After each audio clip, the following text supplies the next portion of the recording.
Hello, Gopi. We have with us today Mr. Gopinath, Rotarian Gopinath, a very good friend of mine from the Rotary Club of Madras. And this evening, I'm going to have a conversation with him to find out his experiences. He had the fortunate or the unfortunate, experience of going through COVID, and he has recovered completely. And I'm going to ask him some questions so that we can learn from his experience, so that how we can approach this pandemic or how we can keep ourselves safe in future and what we need to be prepared for. So good evening, Gopi. Welcome. How are you feeling right now? Good evening, doctor. I'm feeling perfectly all right. Thank you. Good. See, I just wanted to find out from you, what were the symptoms when it started for you? What were your symptoms? And, were you concerned at that time? Yes, doctor, it started on the 31st of May, to be exact, when I had a little bit of a sore throat and 99 fever, which was not very high. And at the same time, my son also picked up fever on the same day, in fact. And then that's when I called you, and you said, let's wait for 2 days, and then, we will take it forward from there. So for the next 2 days, the fever actually went up slightly, did not subside. And it went, for me, it went to about 101. For him, it went to 103 when I called you back again. And that's when you said, please take the test now. And we took the test in Earlish Lab, and there was a big crowd there. So we did not know before the test that we had it. So we were a little worried, but of course they were all maintaining distance and things like that. We were wearing the mask. And after the test was given, the next day morning, I got an email, and we both tested positive. And I immediately contacted you.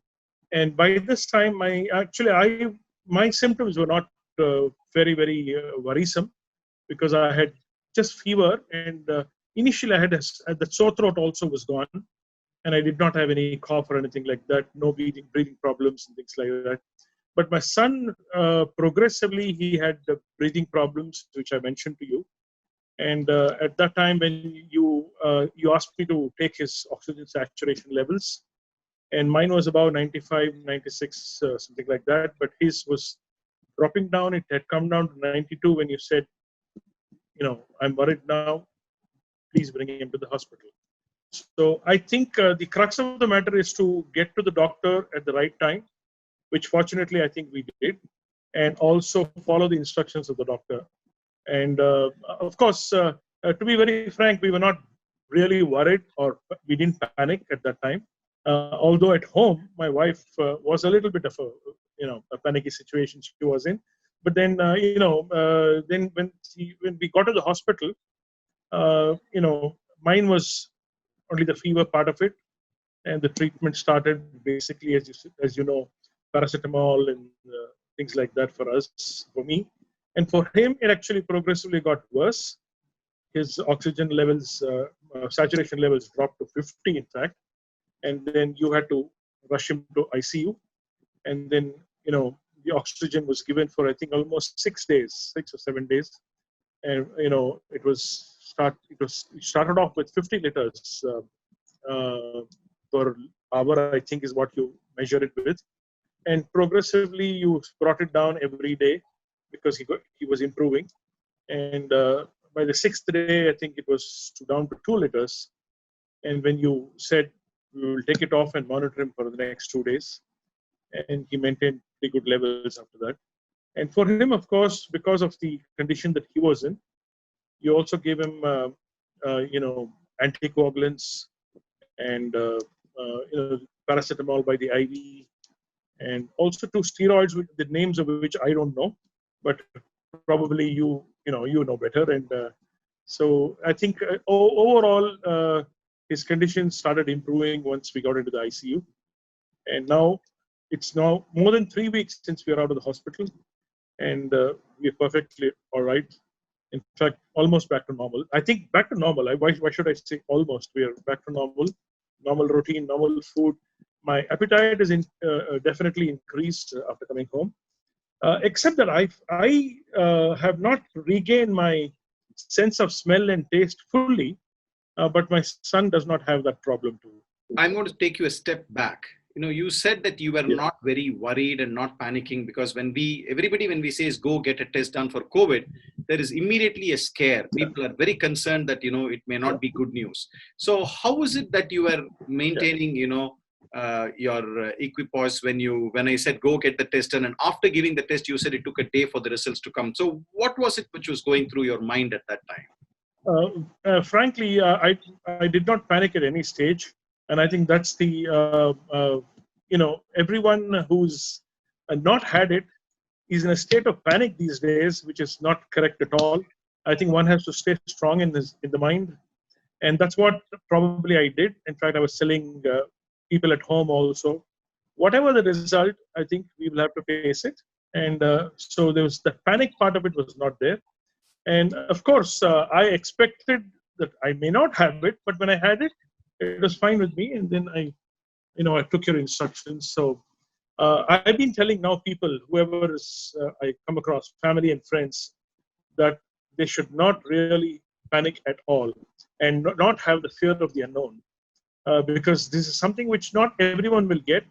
But even if someone gets, it is surmountable with the good care of the doctors. And of course, as I said, we should get to the doctor at the right time and not delay the process. And especially when you have comorbidities. Luckily, in my case, I had hypertension, but as my case was mild, I think it did not show up much. But my son did not have even that, but his was much more severe. So this is what I would, advise people not to panic, not to have the fear of the unknown, and things will fall in place whichever way it is. Now, as you said, your case was a little mild. So, you were comfortable, you were in control.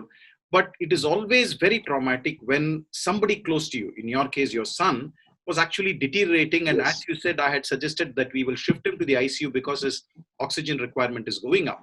So Yeah. even then, you were pretty strong. What is it? You are a religious person. You were praying. What is it that kept you going? Because I remember you were very, very calm even in that time.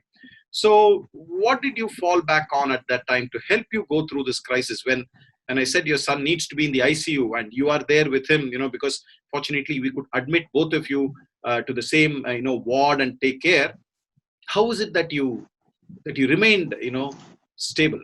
Well, I don't know. I can't answer this question myself, but except the fact that as a human being, I had my emotions running within.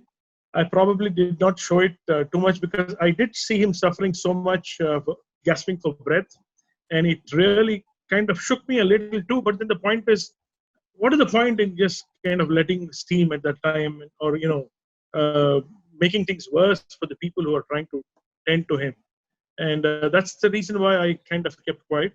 And probably, because of our upbringing and things like that, I think people have taught us to remain calm in situations like these. And in fact, I did not even tell my wife from the hospital that he's getting into ICU, but she got wind of it from another friend of hers. Through she made her own, recce, so to say. And then she informed me when I called her. I said, "I believe he's getting into ICU." I said, "Yes, but don't panic. Everything under control." And the moment 5 minutes after he got into ICU, I saw him completely calm and sleeping so well. So I think the oxygen really helped him to start with, and that really put me at ease too. One of the things which a lot of patients have told me is that, when they are in the hospital, they are alone. As you remember, inside the ward, you are fine. You just wear a mask, but you see all these doctors and nurses going around in all their, personal protective equipment. You don't know who it is because, you don't recognize them. Half the time you can't hear them speak because they are speaking through the masks. There is a face shield. So it is not a very comforting experience. So did you find that a problem? Did you find loneliness when you were there, that you couldn't interact normally with people? When you call somebody, they don't come and sit and talk to you. Even when I was doing rounds, it was all through those, equipment which I was wearing. So did that make it difficult for you to understand or accept, or did that make life a little more, tough during those times? Frankly, I think because my son and I were together, I probably did not feel it so much because we were interacting with each other. But at the same time, it was difficult to recognize people. For me, for the first few days, it was difficult to recognize who I'm talking to, which doctor or which nurse. But then I got over that after a few days. And of course, the first few days, I was also kind of tiring quite a bit. It was draining me out. So, on one particular day, I could remember I couldn't even pick up the phone and talk. I was so tired. I was telling my wife that completely exhausted. But I got over that in the next few days. And but then, it is a completely different experience seeing everyone in PPEs and, masks and things like that. But frankly, it didn't frighten me in any way. And it didn't kind of really bother me. I think after a couple of days, you get used to it. And then, you interact with them the way you want. And if you don't understand, ask them again what they said. That's how I kind of managed. You mentioned your symptoms. You said that, you did go through a little, difficulty in breathing in the initial part. You also were exhausted and the temperatures were there. Yeah. People also tell me that the loss of smell and taste is a very, very disturbing, feature, especially when you're not well, you can't smell, you can't taste the food. And one more symptom they complain is dryness of the mouth.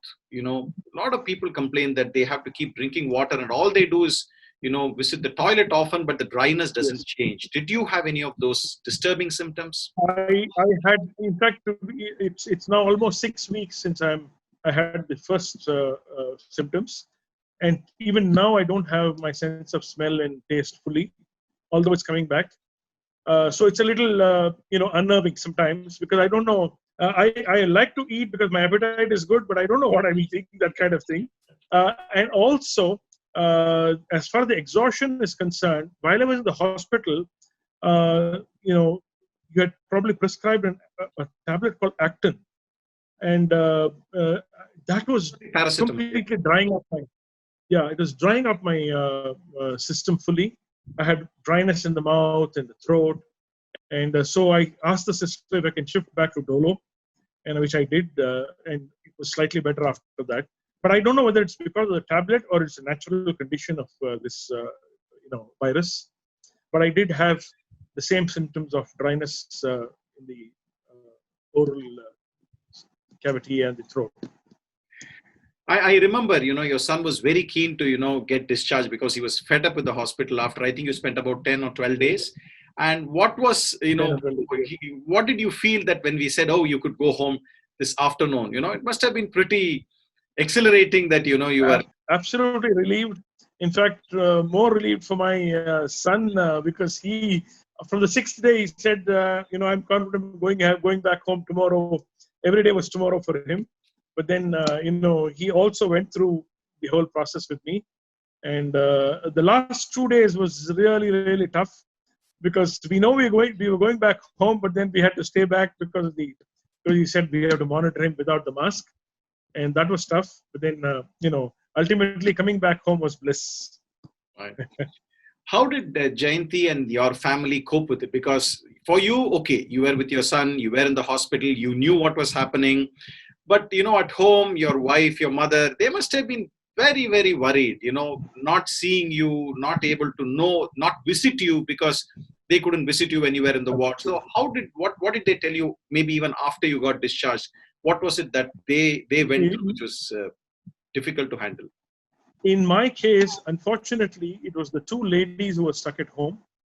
And no one else, because we were only 4 of us here, my son, me, and my wife and my mother-in-law. So they were both of them stuck. And actually, both of them took the test a couple of days after we went to the hospital because of the close contact. And they both tested positive, but they were asymptomatic. And my mother-in-law is 85 years old. And but then, by God's grace, they had no symptoms. They managed, except they had a lot of sweating while at home. But otherwise, there was nothing. Now they are also over it. In fact, my wife took another test recently and it was negative. So it was tough for them. But only thing is today, technology has this, the video phones. So I used to talk to them and show my son to my wife, and they used to talk to each other on the video phone. So that was a consolation. But of course, 10 days not seeing, not able to come into the hospital and seeing was tough. Right. Now that you have gotten back, you're feeling fine. Would you say that you have gone back to where you were before the infection? Or do you think, I mean, apart from the smell and the taste, are there any other issues which you feel, is still not the same and may never be the same? Is there anything like that at this point? No, not at all. Even the smell and the taste, I'm expecting it to come back pretty soon. I don't know when though, but then I'm sure it will. But apart from that, there is no other symptom or change in my physical being which I'm experiencing. It's back to normal fully. So your energy levels are fine. You're able to perform as well as before, because from information from the US and Europe, a lot of people have what we refer to as a chronic fatigue syndrome. So they recover, but they still are tired. They are not able to perform. They are not able to think well. So fortunately, you don't have any of these issues. No, not at all. In fact, as I'm talking to you, I've never had any kind of exhaustion after coming back home. And I'm going about my duties the normal way. You're lucky, Gopi. Lastly, is there anything you would like to tell people? You have come through it. Hopefully you're going to be immune. So what will be your advice? One, with regard to how to face this, and two, some practical tips, because you suddenly get removed, you're put in a hospital. You're in your case, your wife and mother-in-law were also affected. So there is a problem with cooking. There is a problem with, house help. So what would be, like I said, one, on the psychological aspect of how to face this, and two, on the practical aspects of what you would advise somebody so that they are prepared for it, because the pandemic is still ongoing? Doctor, I would first say, as I said before, that people should not live in fear that they will contract this virus, because not everyone does. But then everyone is vulnerable to it, that they should be aware of and take the normal precautions that one is suggested by the doctors and the government, of wearing the mask when you go out, and then keeping social distances and things like that, and not going into places which is crowded. And these are the normal precautions that one takes. But God forbid if someone gets it, first of all, they should be clear in their mind that they will get over this. And again, no panic should set in at that stage, because panic is the killer more than the virus itself. If God forbid someone contracts the virus. And apart from that, after you come back home, people talk of some stigma. I don't think there is any stigma. I don't feel it at all. This is not some kind of an STD or AIDS that one has to feel a stigma. This is something which anyone, it's the whole world is getting this. And only thing is, of course, getting in people, please be careful. Probably in our case, we were getting people in, and although we cannot blame anyone, that's how it came in, because we were not moving out so much. We were only going for essentials sometimes. But then, there used to be people like workmen coming in, the maids coming in. So that probably is one of the cases. It came through, but I'm not prepared to put a blame on anyone. But again, here, during the period when we all had contracted, we were getting food from outside, no cooking, no maids, no one coming in. So that we had to kind of do, strictly follow. That's it. And once you're over it, as you said, 6 weeks is a normal good time to say that you probably are out of it. But of course, you never know, because we still don't have the full figures and things like that. But then, after that, also you maintain the normal practices of wearing the mask and social distancing. This is what I would say. And I've gone through this, so I can talk out of experience. I've spoken out of experience. And I think I'm back to normal as to where I was pre-COVID. That is very useful, Gopi. I think your words are very encouraging to a lot of people who will listen to this. And this is not, as you correctly mentioned, something which is stigmatizing. This is something which anybody can face and get over, provided they are, strong enough and accept it and move on. So thank you very much for those words, and I wish your entire family, they also should be as fit and fine as you, and hopefully immune to any further infections. Thank you very much. You're welcome. Thank you very much. Thank you.